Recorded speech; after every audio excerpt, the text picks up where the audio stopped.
하나님 말씀 보겠습니다. 오늘 우리에게 주신 하나님의 말씀은 마태복음 28장 11절로 20절 말씀을 다 일어나서 교독하겠습니다.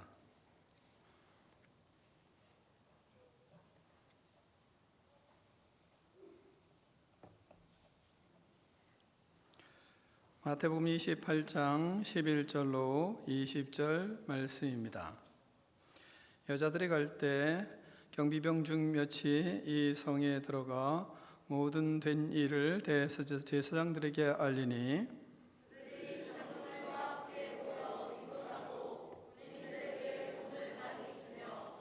이르되 너희는 말하기를 그의 제자들이 밤에 와서 우리가 잘 때에 그를 도적질하여 갔다 하라.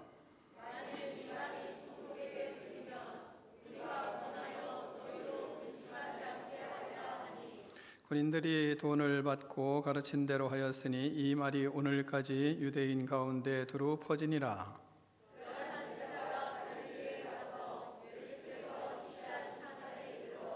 예수를 배웠고 경배하나 아직도 의심하는 사람들이 있더라.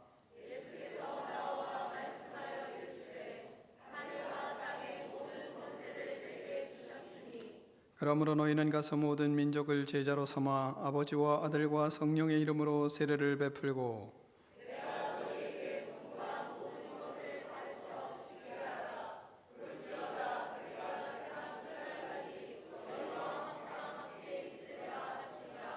아멘.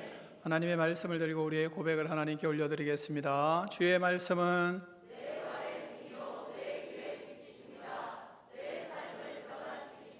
주께서 말씀하신 대로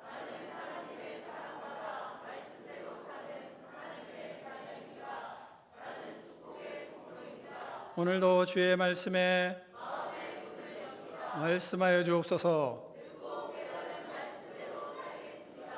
아멘. 다 자리에 앉겠습니다. 말씀의 제목을 크게 두 번 읽습니다. 시작.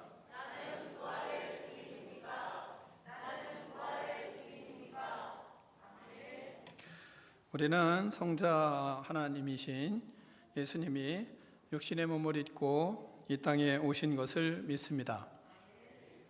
예수님이 우리 죄를 대신 지시고 십자가에 못 박혀 죽으신 것을 우리는 믿습니다. 우리는 예수님이 부활하신 것을 믿고 우리도 예수님처럼 부활할 것을 믿습니다. 예수님의 부활이 없다면 우리는 어떻게 되었을까요? 부활이 없다면 우리의 믿음은 어떤 믿음일까요? 부활이 없다면 우리가 드리는 이 예배는 어떤 예배가 될까요? 고린도전서 15장은 이렇게 증거하고 있습니다. 육신의 부활이 없으면 전파하는 것도 헛것이요 믿음도 헛것이요 거짓 증인들이요 우리가 더욱 불쌍한 자라, 이렇게 말씀하고 있습니다. 우리의 부활 신앙은 그럼 어떤 신앙입니까? 우리가 믿는 부활 신앙은 예수님과 같이 우리도 육체로 부활할 것을 믿는 신앙입니다. 예수님이 십자가에 못 박혀 죽으시고 사흘 만에 육체가 부활하신 것을 우리는 믿습니다. 제자들에게 예수님은 육체에 부활하신 모습으로 나타나셨습니다. 무덤에서 예수님의 육체가 부활했습니다. 환상으로 나타난 것이 아닙니다. 엠마오로 가는 두 제자에게 같이 동행하신 분도 육체적으로 부활하신 예수 그리스도이십니다. 도마에게도 나타나신 예수님은 부활하신 육체를 보여주시며 내 손을 내밀어 내 옆구리에 넣어보고 그리고 믿음 없는 자가 되지 말고 믿는 자가 되라, 이렇게 말씀하셨습니다. 육체로 부활하신 후 예수님은 갈릴리로 가셔서 제자들을 만났습니다. 우리는 육체로 부활하신 예수님을 믿고 우리도 예수님처럼 육체로 부활할 것을 믿습니다. 아멘. 그러면 첫 번째, 우리는 부활의 신앙을 매수당하지 말아야 합니다. 부활의 소식을 들은 사람들마다 난리가 났습니다. 베드로와 요한은 소식을 듣고 헐레벌떡 무덤으로 달려가서 무덤 위에 예수 그리스도가 계신지 확인했습니다. 그러나 무덤은 비어 있었습니다. 낙심하고 고향으로 돌아갔던 엠마오로 내려가는 제자들에게 예수님이 부활하셔서 그들에게 나타나셨습니다. 그들은 예수님을 만난 후에 다시 예루살렘으로 돌아와 부활하신 예수 그리스도를 전했습니다. 예수님이 부활하신 빈 무덤의 현장에는 여자들만 있었던 것은 아니었습니다. 예수님이 살아계실 때 부활한다는 소식이 돌았기 때문에 빌라도가 경비병들을 철저하게 그곳에 세우도록 명령을 내렸습니다. 시신을 도둑맞고 나서 살아났다는 소식이 들리면 그 민심을 잠잠하게 하는 것이 더욱 어려울 거라고 생각을 했습니다. 그래서 미리 그런 소문이 돌지 않도록 하기 위하여 심혈을 기울여 경비하도록 경비병들을 세웠습니다. 철통 경비를 지시했습니다. 그러나 경비병들 앞에 나타난 것은 살아계신 예수님께서 경비병들 앞에 나타나셔서 그들에게 예수님이 그 당신을 보여주셨습니다. 경비병들 앞에 예수님의 시체를 도둑질하는 도둑이 나타난 것이 아니라 예수님이 부활하셔서 나타난 것입니다. 단지 떠드는 소문일 줄 알았는데 경비병들은 육체로 부활하신 예수님을 눈앞에서 직접 보게 되었습니다. 경비병들은 너무 놀라 대제사장과 장로들에게 부활의 소식을 전하였습니다. 대제사장과 장로들은 경비병을 통해 부활의 소식을 듣고 어떻게 해야 할지 고민을 하였습니다. 예수님을 자신들이 죽였는데 그 사람이 살아나다니 이게 웬 말인가? 예수님이 살아나신 사건을 다른 사람에게 들은 것도 아니고 자신들이 세워놓은 경비병을 통해서 들었으니 큰일 난 것입니다. 이것을 어떻게 해야 할까 고심이 되었습니다. 그들은 모여서 사건을 어떻게 처리해야 할지 논의를 하기 시작하였습니다. 논의한 결과 그들은 예수님의 부활한 사실을 가짜 뉴스로 만들기로 의견을 모았습니다. 거짓은 거짓으로 통하기 때문에 거짓된 세상은 거짓을 더 잘 듣습니다. 그들이 논의한 가짜 뉴스를 만드는 방법을 한번 우리가 보겠습니다. 11절부터 13절 말씀을 같이 교독하겠습니다. 여자들이 갈 때 경비병 중 몇이 성에 들어가 모든 된 일을 대제사장들에게 알리니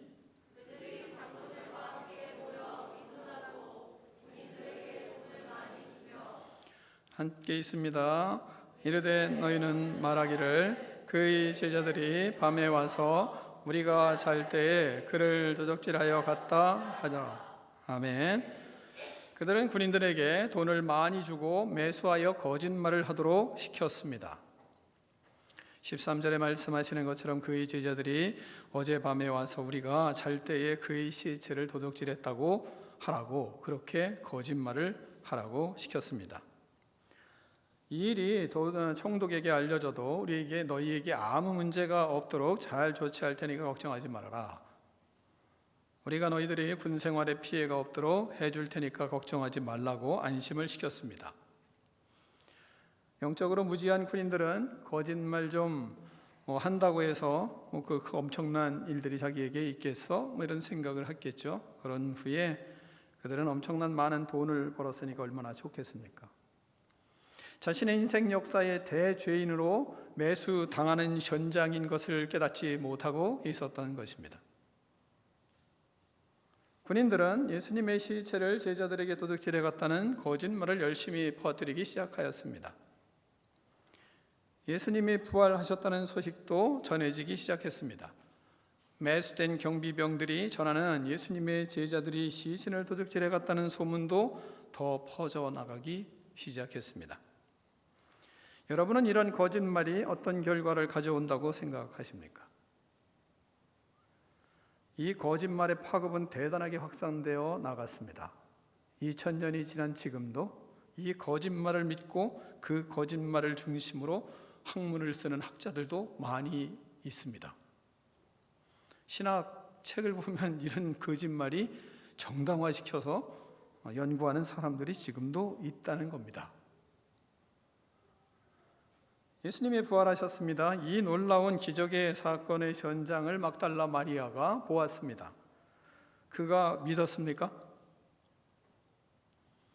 막달라 마리아와 같은 사람도 보고도 믿을 수가 없는 너무나 놀라운 사건이었습니다. 내가 환상을 보는 건지 아니면 이게 생신지 믿을 수가 없었습니다. 모든 제자들도 듣고 듣기도 하고 보고도 보았지만 그래도 잘 믿어지지를 않았습니다. 너무나 놀라운 기상천외한 역사적 사건이기 때문에 이게 잘 믿어지지를 않는 것입니다. 예수님의 부활의 현장을 직접 본 여자들도 보고도 너무 놀라서 믿겨지지가 않았습니다. 그런데 경비병들이 전하는 거짓 증거들은 사람들에게 자꾸 퍼져만 나갔습니다. 사람들이 가짜뉴스를 얼마나 잘 믿겠습니까? 경비병들의 거짓말을 찰떡같이 믿는 것입니다. 그러면 그렇지. 그렇지. 말도 안 되는 소리를 하고 있어. 그러면 그렇지. 죽은 사람이 어떻게 살아나? 역시 그거는 떠드는 소문이었지. 제자들이 참 흉악하구만. 자기 선생님을 매장된 시신을 훔쳐가다니. 이렇게 사람들은 거짓 뉴스를 진짜 뉴스로 받아들였습니다. 지금도 이러한 학자들이 늘어나는 거 보면 거짓말은 참으로 대단한 것입니다. 성경은 그래서 말합니다. 15절에 이렇게 말하고 있습니다. 군인들이 돈을 받고 가르친 대로 하였으니 이 말이 오늘날까지 유대인 가운데 두루 퍼지니라 말씀하고 있습니다. 그러므로 우리도 부활의 신앙을 어떤 다른 것에 매수당하지 말아야 합니다. 경비병들은 예수님의 부활을 보고도 믿지 않았습니다. 왜입니까? 돈에 매수되었기 때문입니다.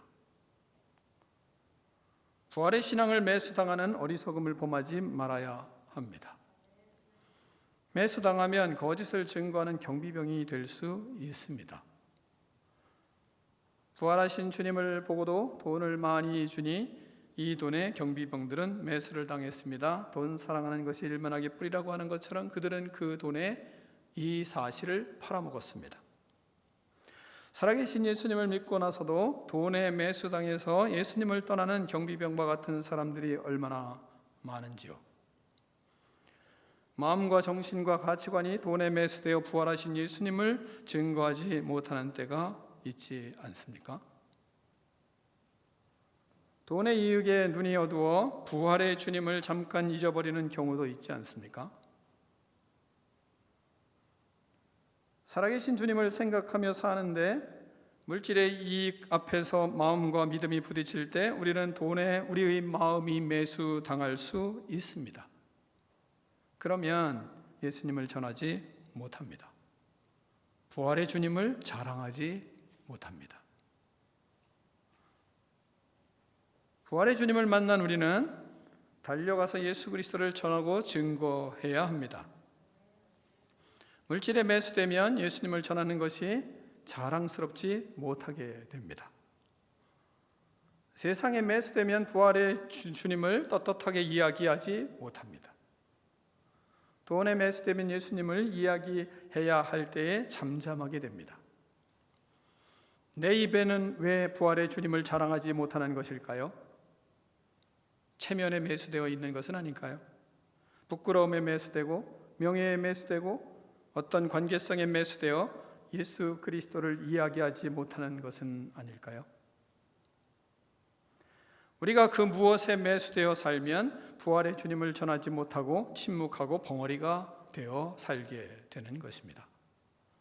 또한 우리가 이 코로나19에 매수되어 예수 그리스도를 자랑하지 못하고 있는 것은 아닌가요? 코로나19라는 이 두려움에 매수되어 예수 그리스도를 나타내지 못하고 있는 우리는 아닌가요? 부활의 주님 때문에 손해를 볼까 봐 벙어리가 되고 부활의 주님 때문에 면이 서지 않는다고, 체면이 서지 않는다고 생각하기 때문에 벙어리로 살게 되는 것입니다. 나에게 유익이 없다고 생각할 때 우리는 부활의 주님을 전하지 않고 침묵하고 벙어리가 되어 삽니다. 나는 돈이나 물질이나 체면이나 명예로 매수되고 있지는 않습니까? 사랑하는 성도 여러분, 십자가의 예수 그리스도를 묵상하고 그리고 부활하신 주님을 전하며 사랑하는 저와 여러분이 되기를 축원합니다. 두 번째, 부활을 의심하는 의심을 우리는 막아야 합니다. 16절로 17절 말씀을 교독하겠습니다. 11 제자가 갈릴리로 가서 예수께서 지시하신 산에 이르러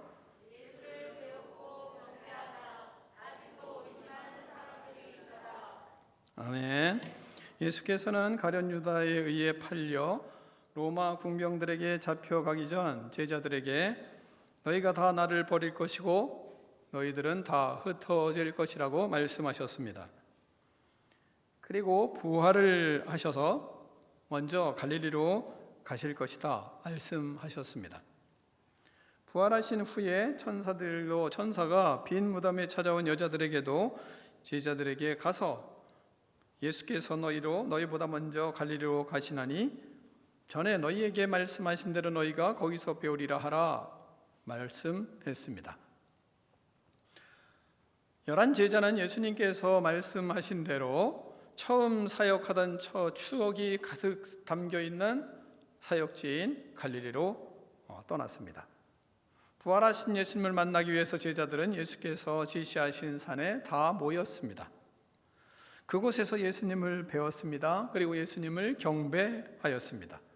그런데 본문은 이렇게 우리에게 말씀하고 있습니다. 제자 중에는 아직도 부활하신 예수님을 의심하는 사람들이 있다고 우리에게 소개하고 있습니다.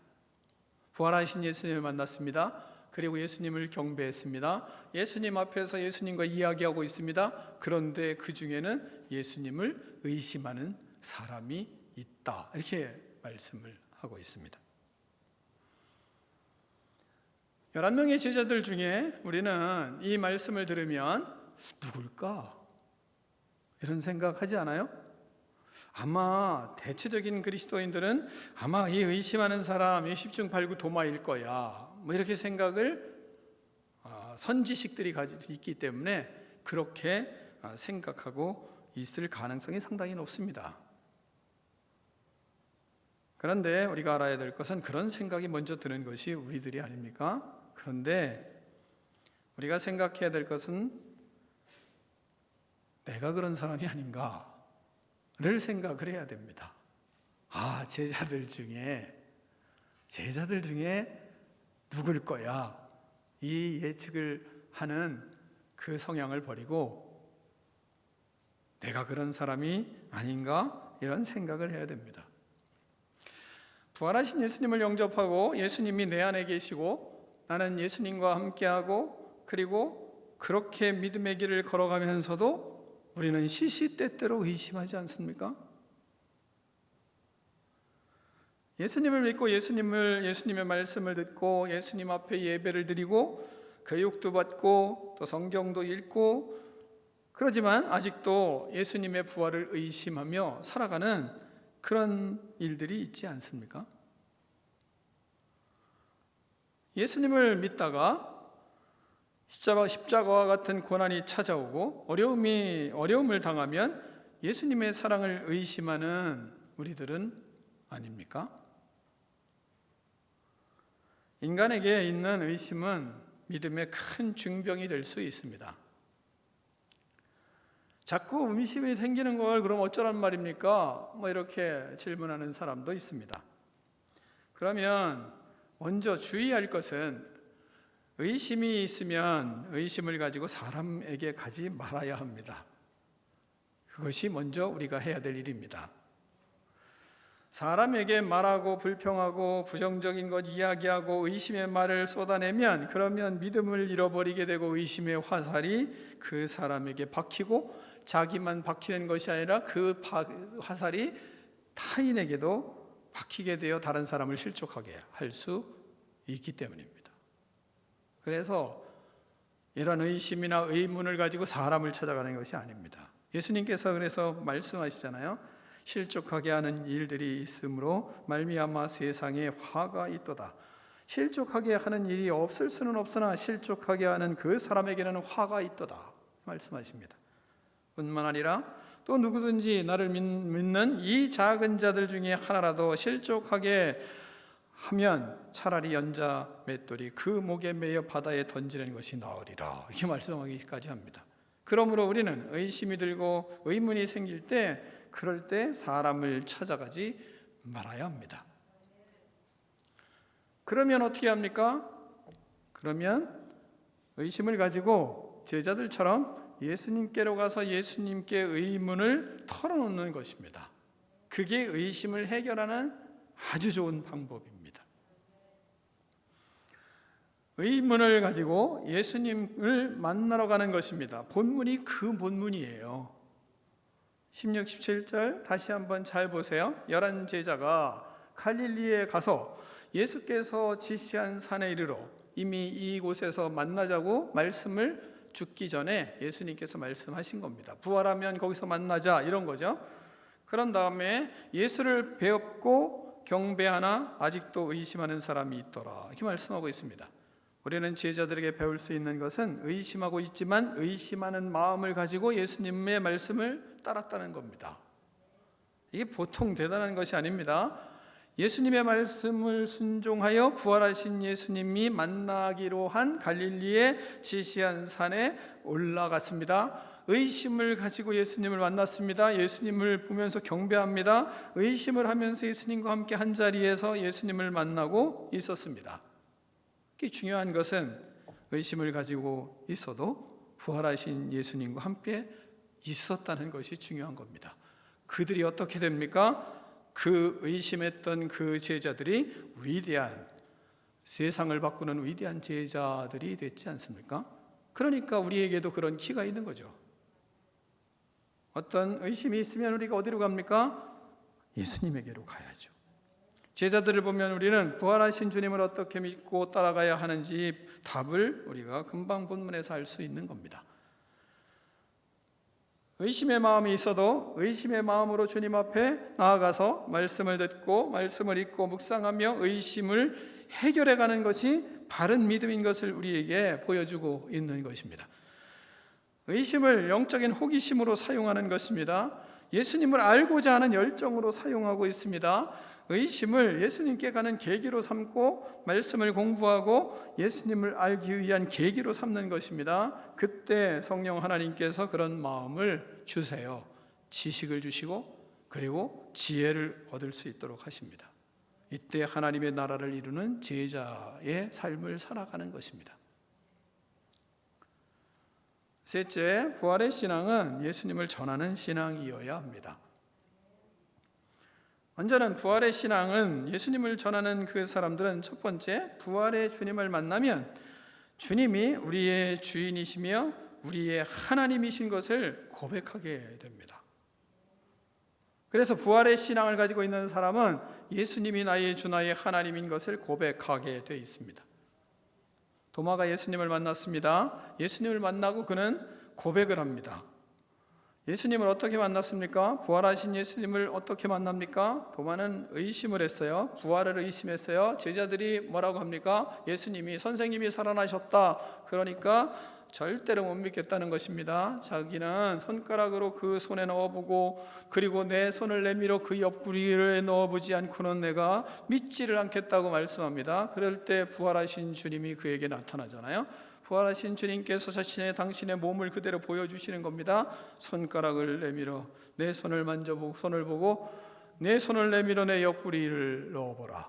그리고 믿음 없는 자가 되지 말고 믿는 자가 되라. 이 말씀을 하십니다. 그럴 때 도마가 무슨 고백을 하는지 압니까? 나의 주님이시여 나의 하나님이십니다. 부활의 주님을 만난 사람은 반드시 뭐가 있는가? 예수님은 나의 주인이십니다. 예수님은 나의 하나님이십니다. 이 고백이 반드시 일어나게 되어 있습니다. 사랑하는 성도 여러분, 예수님이 나의 주인이십니까? 예수님이 나의 하나님이십니까? 따라하겠습니다. 예수님은 나의 주인이십니다. 예수님은 나의 하나님이십니다. 부활의 주님을 만난 사람은 반드시 예수님을 주인으로 하나님으로 영접을 하게 되어 있습니다. 그래서 예수님은 나의 주인입니다. 예수님은 나의 하나님이십니다. 그러므로 나는 예수님의 종입니다. 이런 고백을 하게 되어 있는 겁니다. 내가 예수님의 종입니다. 그건 뭐예요? 나는 절대로 다른 사람을 나의 주인으로 할 수 없는 사람입니다. 이런 고백 아니겠습니까? 내가 주님의 종입니다. 그러니까 어느 사람이 내가 딴 사람의 종이 될 수는 없는 거잖아요. 이것이 부활의 주님을 만난 증거입니다. 부활의 신앙을 가진 증거가 바로 이 분명한 고백과 분명한 고백 속에 그 믿음으로 사는 것입니다. 나의 주인 절대로 어떤 것에 내어드릴 수 없습니다. 오직 예수님만. 그리고 나는 어떤 것에도 끌려가지 않습니다. 나는 예수님이 나의 주인이시기 때문에 나는 예수님의 종입니다. 절대로 다른 사람의 주인은 나는 될 수 없습니다. 세상 그 무엇도 나는 예수님 외에 다른 것의 주인을 삼을 수가 없습니다. 이 고백이 부활의 신앙인 겁니다. 두 번째는 부활하신 예수님을 만난 사람은 예수님을 그래서 전할 수밖에 없는 것입니다. 부활의 주님을 만난 사람들은 제자를 비롯해서 모든 역사의 인물들이 다 예수님을 증거하는 그런 믿음의 사람들이 되었습니다. 그들은 예수 그리스도를 증거하며 믿음의 길을 걸어갔습니다. 여자들이 예수님을 만났습니다. 그리고 나서 어디로 갑니까? 제자들에게 예수님을 증거하러 달려갔습니다. 엠마오로 가던 사람도 예수님을 만나고 난 다음에 예루살렘으로 부지런히 올라가서 제자들에게 예수님을 전합니다. 누구든 부활의 주님을 만나면 그러면 예수님을 전하게 되어 있습니다. 사도 바울이 부활의 주님을 만났습니다. 부활의 주님을 만나고 그 다음에 자신의 인생을 전적으로 다 하나님 앞에 헌신하고 나의 달려갈 길과 주 예수께 받은 사명, 하나님의 이 복음을 증거하는 일을 마치려 하면은 나의 생명을 조금 더 귀한 것으로 여기지 아니하겠다고 그렇게 고백하며 전생을 복음 전하는 사람이 됐습니다. 왜요? 부활의 주님을 만났기 때문입니다. 세 번째, 부활의 주님을 만난 사람은 그래서 반드시 예수님을 전하라는 대사명을 부여받습니다. 여자들이 예수님을 만나 천사가 가서 부활을 전하라는 사명을 그가 받았습니다. 모든 제자들이 예수님을 전하는 사명을 부여받았습니다. 그리고 만민에게 나가 복음을 전하라 하는 말씀을 부활하신 주님으로부터 들었습니다.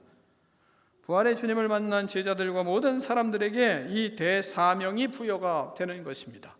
오늘 본문 말씀 18절부터 20절 말씀을 같이 교독하겠습니다. 예수께서 나와 말씀하여 이르시되 하늘과 땅의 모든 권세를 내게 주셨으니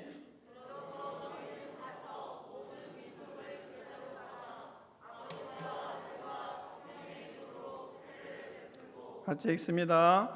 내가 너희에게 분부한 모든 것을 가르쳐 지키게 하라. 볼지어다 내가 세상 끝날까지 너희와 항상 함께 있으리라 하시니라. 아멘. 먼저 복음을 전하라.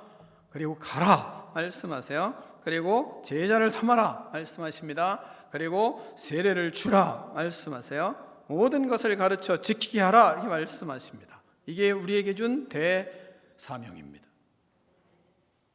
우리는 부활하신 주님을 전했습니다. 전했으니 그 다음에 어떻게 삽니까? 그대로 살 수밖에 없습니다. 전하는 사람만 삽니다. 예수님을 전하는 사람만 삽니다. 여러분 집에서도 아이들에게 예수 그리스도를 전하세요? 예수님을 전하면 그러면 아이들이 뭐라 그럽니까? 왜 엄마는 안 살아? 예수님을 가르치면 엄마는 왜 안 살아? 이 말이 금방 오게 돼 있습니다. 그래서 부활의 주님을 만난 사람은 반드시 가르쳐요. 가르치는 사람은 안 살 수가 없습니다. 반드시 살 수밖에 없습니다. 그러면 무슨 일이 벌어집니까? 예수님처럼 부활합니다. 그게 하나님의 나라를 이루는 사람의 삶입니다. 하나님의 나라를 이루는 믿음의 삶은 부활하신 예수 그리스도를 경험한 사람, 그 사람들에게 대사명이 주어지고 그 사명을 이루어가는 사람들이 이 땅에서 하나님의 나라를 경험하고 하나님의 나라를 이루어가면서 살아가는 것입니다. 우리는 예수님처럼 살고 예수님처럼 죽고 예수님처럼 부활하게 되어 있습니다. 그러니까 예수님처럼 부활하려면 어떻게 돼요? 예수님처럼 죽어야 됩니다. 예수님처럼 살아내야 됩니다. 그러면 예수님처럼 부활하는 것입니다. 이 떨어져 있는 것이 아닙니다. 떨어진 게 아니에요. 예수님께서 어떻게 살았습니까? 말씀대로 사셨습니다. 가르치고 전파하고 치유하라고 말씀하시고 그렇게 살아가셨습니다. 그렇게 살면서 예수님이 죽으시고 부활하셨습니다. 우리도 예수님처럼 사는 것입니다. 가르치고 전파하고 그리고 치유해주고 그러면서 사는 겁니다. 그 속에 예수 그리스도를 나의 구주 나의 하나님으로 고백한 사람들은 예수님처럼 반드시 부활을 할 것입니다. 그래서 우리는 부활의 신앙은 곧 사는 신앙이지, 부활의 신앙은 장차 죽은 다음에 가는 신앙만 얘기하는 것이 아닙니다. 우리는 지금 부활의 주님이 예배를 받으시고 부활의 주님이 나와 함께 하시고 부활의 주님이 지금 나의 삶에 동행하시기 때문에, 그래서 부활의 주님과 함께 사는 거지 죽은 주님과 함께 사는 것이 아닙니다. 죽은 주님을 믿으면 그 사람은 어떻게 합니까? 침묵할 것입니다. 고요할 것입니다. 왜요? 죽었기 때문에. 죽은 예수 그리스도를 믿고 살아가는 사람은 침묵합니다. 고요합니다. 아주 조용합니다. 그러나 예수님이 부활하자 어떤 일이 벌어졌습니까? 그 고요했던 침묵에 잠겨있던 그 죽음의 뭔가 어둠의 기운들이 가득했던 예루살렘에 예수님이 부활하시니까 들썩이기 시작했습니다. 떠들썩하기 시작했습니다. 소란하기 시작했습니다. 부활의 주님을 만나니까 그들의 삶이 변화되기 시작했습니다. 그들의 말이 바뀌어지기 시작했습니다. 그러니까 그들의 말 자체가 달라지기 시작했어요. 그러니까 제자들이 전하는 말을 듣고 그들이 하나님의 능력을 경험하기 시작했습니다. 부활의 주님을 그들이 믿고 주님을 전하고 주님을 이야기하니까, 그러니까 모든 상황이, 죽음의 기운이 들여져 있던 그 상황이 생명이 살아나고 그 속에 떠들썩하고 살아나는 역사들이 일어나고 변화의 역사가 일어나기 시작했다는 것입니다. 죽으면 슬퍼서 말이 없습니다. 기쁨이 사라집니다. 내 안에 주님이 없으면 말을 해도 비난을 말하고 슬픔을 말하고 부정을 말하고 그릇된 것을 말하고 온갖 추한 것들을 뱉어낼 것입니다. 왜요? 그 안에 예수님이 없기 때문입니다. 예수님이 계시면, 예수님이 여러분 죽을 때, 예수님이 죽었어요. 그러니까 무슨 일이 벌어졌습니까? 예수님을 조롱하는 사람들, 비난하는 사람들, 슬픔에 잠긴 사람들, 비방하는 사람들, 희롱하는 사람들로 가득했습니다. 그러나 예수님이 부활하셨습니다. 부활하고 나니까 무슨 일이 벌어집니까? 부활하고 나니까 모든 상황이 다 살아나기 시작하는 것입니다. 그래서 예수님은 우리에게, 부활하신 예수님 말씀하시는 것입니다. 하늘과 땅의 모든 권세가 내게 주어졌으니 그러므로 너희는 가서 모든 민족으로 제자를 삼아 아버지와 아들과 성령의 이름으로 세례를 베풀고 내가 분부한 모든 것을 가르쳐 지키게 하라. 왜요? 거기에 부활이 있고 거기에 살아나는 역사가 있고 거기에 생명이 있고 거기에 인생의 새로운 희망이 거기에만 있기 때문에, 그래서 우리는 부활의 신앙을 가진 사람은 전할 수밖에 없는 겁니다. 왜? 아니면 죽은 거니까요. 살아계신 주님의 능력이 우리에게 있고 살아계신 주님의 권세가 우리에게 있습니다. 부활하신 예수님만이 우리의 구주시고 그분이 나의 하나님이십니다. 부활하신 주님만이 나의 주인이시고 나의 하나님이세요. 그분을 가르치면 살아나게 돼 있어요. 그분을 가르치면 변화가 일어나게 돼 있어요. 그런데 우리는 누구를 가르치나요? 우리는 집에서도 누구를 가르치나요? 우리는 우리를 가르칩니다. 우리는 우리의 관습을 가르치고 우리의 전통을 가르치고 우리의 품성을 가르칩니다. 예수님을 가르치지 않았습니다. 우리의 성격을 가르쳤습니다. 우리는 예수님을 가르치지 않았습니다. 자녀들을 보면 이런 얘기 하잖아요. 꼭 나 닮았다고. 그죠? 왜요? 자기를 가르치기 때문에. 자기는 죽고 부활하신 예수님을 가르쳐야 되는데 자기만 가르치니까, 그러니까 꼭 나만 닮는 거예요. 이거는 엄밀히 생각하면 비참한 겁니다. 그럼 내가, 너가 10살 아니 20살 너가 30살이 됐는데도 어쩌면 그렇게 나의 그릇된 것만 네 속에 그렇게 박혀있냐? 그러면 나는 20년 30년 동안 예수님은 가르치지 않고 부활하신 예수님은 가르치지 않고 나만 가르친 거 아니겠습니까? 이건 비극적인 겁니다. 이제는 우리가 그래서 부활하신 예수님을 배우고 부활하신 예수님과 함께 살아가고 그분과 함께 말씀을 실천하고 훈련하며 예수 그리스도를 가르쳐야 됩니다. 예수님이 부활하셨기 때문에 몸과 마음과 영혼에서 예수 그리스도의 향기가 흘러나올 수 있도록 우리는 예수님을 가르치기 위하여 예수님 내 입에 다른 것이 아니라 예수님을 항상 붙이는 훈련부터 해야 되고 예수님을 이야기해야 돼요. 그러면 나도 예수님을 닮아가게 돼 있어요. 그렇지 않으면 우리는 예수님을 이야기하는 것을 자꾸 피하게 되는 것입니다. 우리는 하나님이 주신 이 대사명을 가지고 있습니다. 예수님이 우리 안에 들어오셨고 우리는 부활하신 예수님을 영접했고 그 부활하신 예수님이 우리의 주인이 되시는 것을 우리는 분명히 믿고 고백하고 있습니다. 부활하신 주님과 함께 말씀에 순종하고 죄자로서 부활의 증인으로 살아가기를 바랍니다. 세례받은 사람들을 만들고 그리고 예수님만 가르치는 일에 집중하는 부활의 증인이 되기를 축원합니다. 이것이 하나님의 나라를 이루는 제자들의 삶입니다. 주님은 우리에게 이렇게 약속하십니다. 세상 끝날까지 부활하신 주님이 나와 함께 하겠다. 너와 함께 있으리라. 기도하겠습니다. 하나님 아버지, 부활의 신앙을 어떤 상황에서도 매수당하지 않는 지혜로운 믿음의 삶을 살기를 원합니다. 성령 하나님 역사하여 주셔서 부활의 신앙으로 하나님 무장하는 아름다운 믿음의 인생들이 되게 하여 주시옵소서. 하나님 아버지, 부활의 신앙을, 부활의 주님을 믿으면서도 때로는 의심할 때가 있습니다.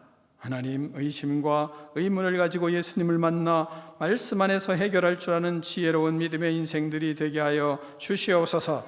하나님이 주신 대사명을 하나님 아버지 마음에 심고 모든 상황에 예수 그리스도를 하나님 아버지 가르치고 예수 그리스도를 전하고 예수 그리스도를 나타내므로 많은 제자를 삼는 하나님의 백성들이 되어 하나님의 나라를 이루라고 하신 예수님의 사명을 온전히 이루어가는 꿈이 있는 백성들 되게 하여 주시옵소서. 예수 그리스도 이름으로 축복하며 기도하옵나이다. 아멘.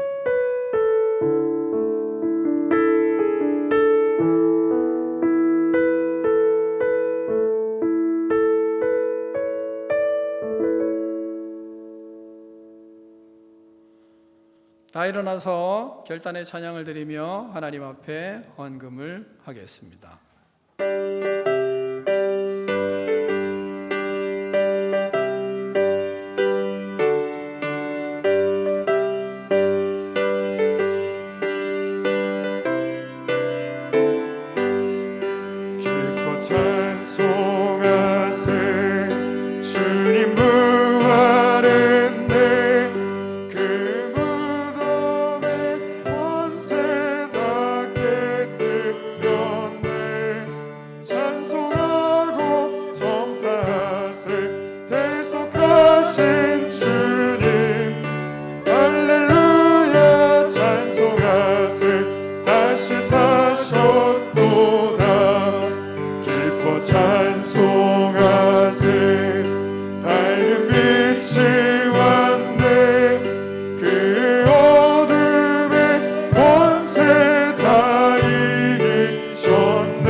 찬송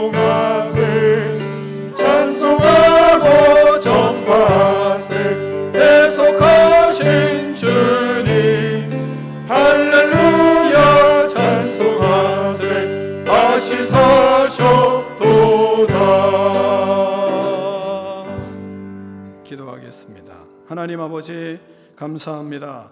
이 귀한 하나님 부활절을 우리에게 허락하여 주심을 감사합니다.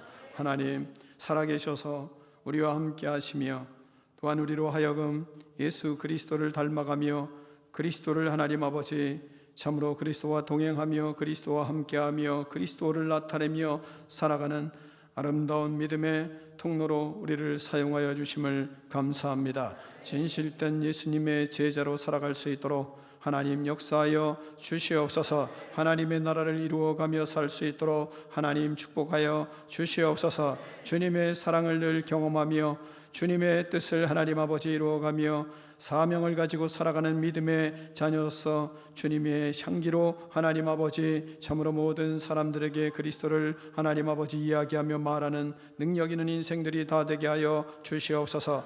행하는 모든 사업마다 주님 동행하여 주시고 모든 일터에 하나님이 임재하여 주시고 부활하신 주님이 역사하여 주셔서 큰 하나님의 역사를 이루어가는 믿음의 인생들 다 될 수 있도록 은총을 베풀어 주시옵소서. 우리가 하는 일이 곧 주님의 일임을 깨닫고 하나님의 나라의 역사를 하나님 아버지 이루어가는 현장들이 될 수 있도록 기름 부어 주시옵소서. 그러므로 하나님 아버지 주의 나라를 이루어가는 데 부족함이 없도록 하나님께서 물질적인 축복도 덧입혀 주시옵소서. 또한 하나님 아버지 우리 교회를 세우며 후대들을 세우며 자녀들을 그리스도인으로 아름답게 세워가는 능력 있는 인생 될 수 있도록 하나님 복의 복을 더하여 주시옵소서. 지금은 우리 주 예수 그리스도의 은혜와 하나님 아버지의 그 크신 사랑과 성령의 교제가 이 시간 하나님 앞에 예배드리는 믿음의 자녀들 머리머리 위에 이제로부터 영원토록 함께 계실지어다. 아멘.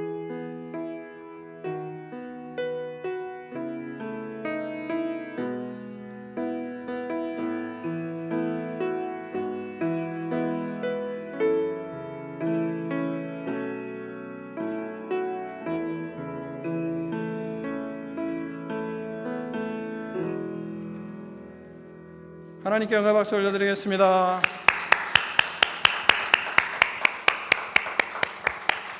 다시 한번 인사하겠습니다. 예수님 부활하셨습니다. 당신도 부활할 것입니다. 네, 서로 교제하겠습니다.